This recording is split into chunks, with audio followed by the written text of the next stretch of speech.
नमस्कार दोस्तों, स्वागत है आप सभी लोगों का हमारे चैनल ट्रेडिंग विद अतुल में। आज हम बात करने वाले हैं यस बैंक लिमिटेड के बारे में। आपने देखा होगा कि काफ़ी टाइम से है जो कि मार्केट काफ़ी ज़्यादा प्रेशर में देखने को मिल रहा है और उसकी वजह से बहुत सारे स्टॉक हैं जिनमें काफ़ी अच्छा दबाव भी दिखाई दे रहा है। बट यस बैंक है जो कि ऑलरेडी 32 रुपये तक हाई बनाने के बाद काफ़ी ज़्यादा करेक्शन दिखा चुका है। बहुत सारे लोगों के यहाँ पे कमेंट्स आ रहे थे कि क्या स्टॉक यहाँ से 15 रुपये के पास पहुँचेगा या फिर 15 रुपये के नीचे चला जाएगा। और ये पॉइंट उठ के क्यों आ रहा है? क्योंकि बताया जा रहा था कि मार्च तक स्टेट बैंक ऑफ इंडिया अपना सारा स्टेक यहाँ से सेल कर देगा। तो बहुत सारे लोगों के माइंड में ये पॉइंट निकल के आ रहा है, अगर ओपन मार्केट में बेचेगा तो कितना नीचे तक जाएगा, और अगर किसी के साथ डील होती है तो कौन खरीदार होगा और कितने रुपए में डील होने वाली है। तो बहुत सारे हैं लोगों के माइंड में पॉइंट उठते हुए देखे जा रहे हैं। बट यहाँ पे आरबीआई है जो कि एक तरीके से चौका और छक्का मारता हुआ देखा जा रहा है। बैंकों को बहुत बड़ा अमाउंट भी प्रोवाइड करने का अप्रूवल कर चुका है। इसके साथ साथ सेंट्रल गवर्नमेंट है उसकी तरफ से भी अप्रूवल आ चुका है कि स्टेक सेल करने का। तो चलिए गाइस, सारी न्यूज को डिटेल में समझते हैं। साथ साथ अगर आप लोगों को हमारी वीडियो के माध्यम से थोड़ी सी भी हेल्प हो रही हो तो प्लीज आप हमारे चैनल को सब्सक्राइब जरूर करें। और फ्राइडे का मार्केट बहुत बुरी तरीके से टूटा है। 2 दिनों में ऐसा लग रहा था कि यहाँ से अब खरीदारी आएगी और मार्केट चलना शुरू हो जाएगा, मतलब कि बिकवाली खत्म हो गई ये लग रहा था। बट फ्राइडे के दिन डोनाल्ड ट्रंप की तरफ से फिर से ऐसी अनाउंसमेंट आती हुई देखी जा रही है जिसने पूरे के पूरे मार्केट को हिला के रख दिया। और उसकी वजह से आप देख सकते हैं कि जितना भी इंडेक्स थे, निफ्टी 50 है जो कि 120 पॉइंट्स की डाउन साइड, बैंक निफ्टी है जो कि 350 पॉइंट, और आईटी है जो कि 320, और स्मॉल कैप का इंडेक्स है जो कि 200 पॉइंट्स की गिरावट साथ दिखाई दिया है। बात की जाए यहाँ पे वॉल्यूम एनालिसिस के बारे में, तो स्टॉक है जो कि 2 दिनों के अंदर 6-6 करोड़ का वॉल्यूम दिखाई दिया और 1 वीक एवरेज 8 करोड़ का। 2 दिनों में काफ़ी अच्छी खरीदारी भी देखने को मिली और स्टॉक है जो कि 18 रुपये के ऊपर भी रुक गया था। बट कल की गिरावट के बाद स्टॉक है जो कि 2% तक टूटा है। जैसे कि हम सब लोग जानते हैं कि कुछ समय मीन्स मतलब आज से एक हफ्ते पहले ट्रम्प की तरफ से अनाउंसमेंट निकल के आई थी कि टैरिफ हाइक बढ़ाया जाएगा। सो अब उसमें स्टैंप लगती हुई देखी जा रही है। और उसी की तरफ से ये अनाउंसमेंट फिर से आई है ट्रम्प की तरफ से फ्राइडे को कि इंडिया और चाइना के ऊपर अमेरिका है जो कि इम्पोज करने वाला है सेम ड्यूटी जो चाइना और इंडिया की तरफ से यूएस को लगाई जाती है, तो वो बहुत जल्द स्टार्ट हो जाएगी।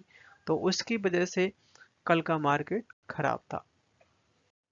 आरबीआई है जो कि इस समय एक्विजिशन के लिए जो बिड लगाई जा रही है उसके लिए रिजेक्शन कर दिया है। और जो बिड लगाई जा रही थी 26,000 करोड़, जो कि 91 डेज और 182 डेज की ट्रांजेक्शन के ऊपर था।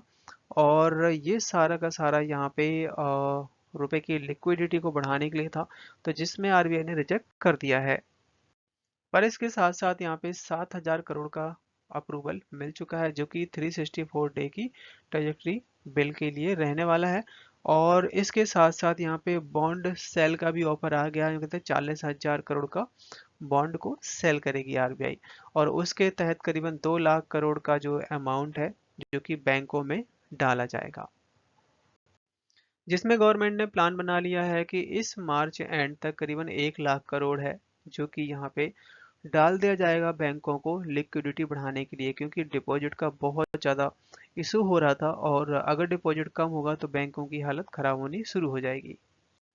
क्योंकि बताया जा रहा है कि आने वाले टाइम में और भी रेट कट कर सकता है आरबीआई, और उसकी वजह से रेट ऑफ इंटरेस्ट है जो कि बैंक जो प्रोवाइड करते हैं अपने कस्टमर को वो और भी कम हो जाएगा। और उसकी वजह से जो पब्लिक है जो पैसा रखती है बैंकों में रख के कहीं और भी जगह रखना शुरू कर देगी जहाँ पे उन्हें ज़्यादा इंटरेस्ट और ज़्यादा बेनिफिट होगा।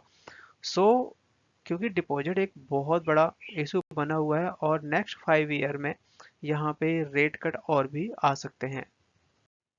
सेंट्रल की तरफ से अप्रूवल मिल चुका है कि बैंकों में स्टेक कम करने का। गवर्नमेंट का जिस भी बैंक में स्टेक है वहां पे वो अपना सेल कर सकती है। मैनेजमेंट की तरफ से एक बहुत बड़ी मीटिंग बुलाई गई है और जिसमें बहुत सारी हस्तियां शामिल होती हुई देखी गई। बंधन bank mutual fund, JP Morgan और मोन कैपिटल। इसके अलावा यहाँ पे आप देख सकते हैं कि कोटेक सिक्योरिटी के साथ भी मीटिंग होती हुई देखी गई, जिसमें टाटा इन्वेस्टमेंट कॉरपोरेशन का नाम भी शामिल है। इसके अलावा कैपिटल मैनेजमेंट का भी नाम शामिल है। अब ये यहाँ पे मीटिंग फंड रेज से रिलेटेड हो रही है या फिर कुछ और भी, सो अभी उसका खुलासा नहीं हुआ है। अगर जैसी आएगा तो आप तक पहुंचाया जाएगा। आज के दिन शेयर ने हाई बनाया 18.42 का, लो बनाया 17.82 का, क्लोजिंग दी 17.93 पे, करीबन 2% तक की डाउनसाइड दिखाई दी। चार्ट पर नजर डाली जाए तो यहाँ पे आप देख सकते हैं कि स्टॉक है जो कि 20 रुपए के आसपास तक भी पहुंचने वाला था, बट वहां से फिर से गिरावट आई और स्टॉक 17.5 रुपए तक भी पहुंच गया था। वहीं से ही तेजी दिखाया है, उसको ब्रेक नहीं किया। और अगर यहाँ पे 18 रुपए के ऊपर निकलता है तो फिर से 19.5 रुपए तक के लेवल देखने को मिल सकते हैं, बट हमें स्टॉप लगा के रखना पड़ेगा 17.5 का। उसके नीचे जाता है तो फिर 17 और 16.8 तक का भी लेवल दिखा सकता है स्टॉक। बॉम्बे हाई कोर्ट की तरफ से वर्धमान ब्रदर्स को बेल मिलती हुई देखी जा रही है, जो कि 2020 के आसपास यस बैंक में फ्रॉड किया था और तब से ये जेल में बंद थे। लगभग 4,000 करोड़ के आसपास का फ्रॉड केस निकल के आया था डीएचएफएल के प्रमोटर्स और यस बैंक के प्रमोटर्स। सो बताया जा रहा है कि यहाँ पे सुप्रीम कोर्ट का कहना ये है कि इस तरह के फ्रॉड केस में 7 साल का प्रावधान होता है जेल जाने का। तो लगभग लगभग 4 साल 9 महीने के आसपास इन्होंने जेल काट ली है और अभी भी कोई भी डिसीजन नहीं आ पाया है। तो बेल तो मिल गई है बट केस अभी चलता रहेगा और 1 लाख रुपए की पेनल्टी लगाई गई है जो बेल ली गई है। तो अब यहाँ पे जो केस है ट्रायल बेस पे चलता रहेगा। रिसेंटली यस बैंक की मैनेजमेंट की तरफ से दो बड़ी पार्टनरशिप करी गई हैं, एक एक तो मोबिक्यू के साथ में, दूसरी क्रेड के साथ में, और ये दोनों को दोनों अप्रूवल मिले हैं आरबीआई की तरफ से, जिसमें सीबीडीसी ई रुपए वॉलेट है जो कि लॉन्च किया गया है। यस बैंक है जो कि recently AI enable super app jump launch कर चुका है, जो कि फिनवॉस या पार्टनर्स के साथ में। इस समय एफआईआई, डीआईएस और पब्लिक के नंबर आते हुए देखे जा रहे हैं कि इस क्वार्टर में कितनी खरीदारी की गई और कितनी बिकवाली की गई।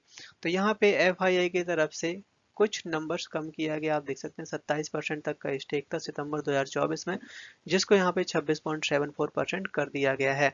मतलब मामूली सी बिकवाली करी है। इसके साथ साथ डीआईएस की तरफ से कुछ खरीदारी करी गई है। 38.41% तक का स्टेक था सितंबर 2024 में, जो कि 38.85% कर दिया गया है। मतलब कि एफआईआई की तरफ से जितनी बिकवाली की गई, डीआईएस ने उससे भी ज़्यादा खरीदारी करी है। इसके साथ साथ जो अपने रिटेल इन्वेस्टर हैं उनकी तरफ से यहाँ पे मामूली सी बिकवाली करी गई है। 34.58% तक का स्टेक था, जो कि यहाँ पे 34.42% स्टेक रह जाता है। बट यहाँ पे जिस तरीके से स्टॉक में करेक्शन आई है, बहुत अच्छा टाइम है खरीदारी करने का लॉन्ग टर्म के लिए। सो गाइज, वीडियो पसंद आया हो तो प्लीज़ लाइक सब्सक्राइब करना ना भूलें और मिलते हैं आपसे नेक्स्ट वीडियो में।